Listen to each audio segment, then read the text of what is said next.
देवी पार्वती और भोले शंकर के प्रेम की अलग ही पराकाष्ठा है। यह उनके प्रेम का स्वरूप ही है कि भोले के आधे अंग पर मां पार्वती विराजती हैं और वह अर्धनारीश्वर महादेव कहलाते हैं। लेकिन एक बार कुछ ऐसा हुआ कि देवी पार्वती ने भोलेनाथ को शाप दे दिया। हालांकि उनके साथ उन्होंने अपने ज्येष्ठ पुत्र कार्तिकेय, भगवान विष्णु और रावण को भी शाप दिया। आइए जानते हैं क्या है यह रहस्य।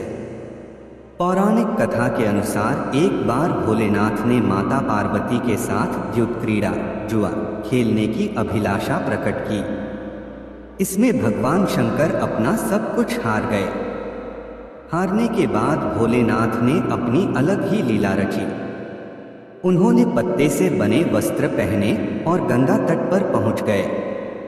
यह बातें जब कार्तिकेय को पता चली तो वह माता पार्वती से समस्त वस्तुएं वापस लेने पहुंच गए। कार्तिकेय जी जब माता के पास पहुंचे और पिता की वस्तुएं मांगी तो माता ने उन्हें कहा कि खेल में हारी वस्तुएं खेल में ही जीतनी होगी। इसके बाद खेल शुरू हुआ और इस बार खेल में पार्वती जी हार गईं तथा कार्तिकेय शंकर जी का सारा सामान लेकर वापस चले गए। इधर पार्वती जी भी चिंतित हो गईं कि सारा सामान भी गया तथा पति भी दूर हो गए। पार्वती जी ने अपनी व्यथा अपने प्रिय पुत्र गणेश को बताई। मां की पीड़ा सुन रहे गणेश जी इसका समाधान समझ चुके थे और स्वयं खेल खेलने भोलेनाथ के पास पहुंचे। इस बार भोलेनाथ जी के साथ गणेश जी खेल रहे थे। इसमें गणेश जी जीत गए। लौटकर उन्होंने अपनी जीत का समाचार माता को सुनाया। इस पर पार्वती बोली कि उन्हें अपने पिता को साथ लेकर आना चाहिए था।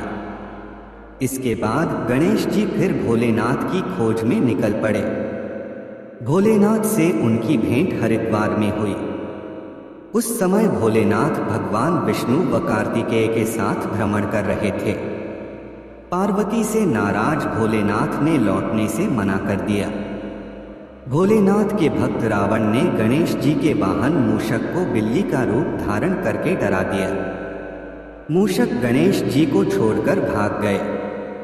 इधर भगवान विष्णु ने भोले शंकर की इच्छा से पासा का रूप धारण कर लिया। गणेश जी ने माता के उदास होने की बात भोलेनाथ को कह सुनाई। इस पर भोलेनाथ बोले कि हमने नया पासा बनवाया है। अगर तुम्हारी माता पुनः खेल खेलने को सहमत हो तो मैं वापस चल सकता हूँ। गणेश जी के आश्वासन पर भोलेनाथ माता पार्वती के पास पहुँचे और खेलने को कहा। इस पर माता पार्वती ने उनसे पूछा कि अब उनके पास खेल में हारने के लिए क्या है। माता पार्वती की यह बात सुनकर भोलेनाथ चुप हो गए। इस पर नारद जी ने अपनी वीणा उन्हें सौंप दी। इस खेल में भोलेनाथ हर बार जीतने लगे। एक दो पासे फेंकने के बाद गणेश जी सारी बात समझ गए। उन्होंने पासे रूप में भगवान विष्णु का रहस्य माता पार्वती को बता दिया। यह सब सुनकर माता पार्वती को क्रोध आ गया। उसी समय रावण ने माता को समझाने का प्रयास किया, लेकिन उनका क्रोध शांत नहीं हुआ तथा क्रोधवश उन्होंने भोलेनाथ को शाप दे दिया। कथा के अनुसार देवी पार्वती ने भोलेनाथ को शाप दिया कि उनके सिर पर सदैव गंगा की धारा का बोझ रहेगा। इसके बाद भगवान विष्णु को यह शाप दिया कि यह रावण जो आज तुम्हारे साथ हर खेल में बराबर का साझीदार रहा, यही एक दिन तुम्हारा शत्रु होगा। फिर उन्होंने रावण को यह शाप दिया कि जिसकी आज उसने मदद की है वही विष्णु एक दिन उसका अंत करेंगे। देवी पार्वती का क्रोध यही खत्म नहीं हुआ। उन्होंने अपने ज्येष्ठ पुत्र को कार्तिकेय को भी शाप दिया। उन्होंने कार्तिकेय को हमेशा ही बाल रूप में रहने का शाप दिया। जय माता पार्वती, हर हर महादेव, जय महाबली हनुमान।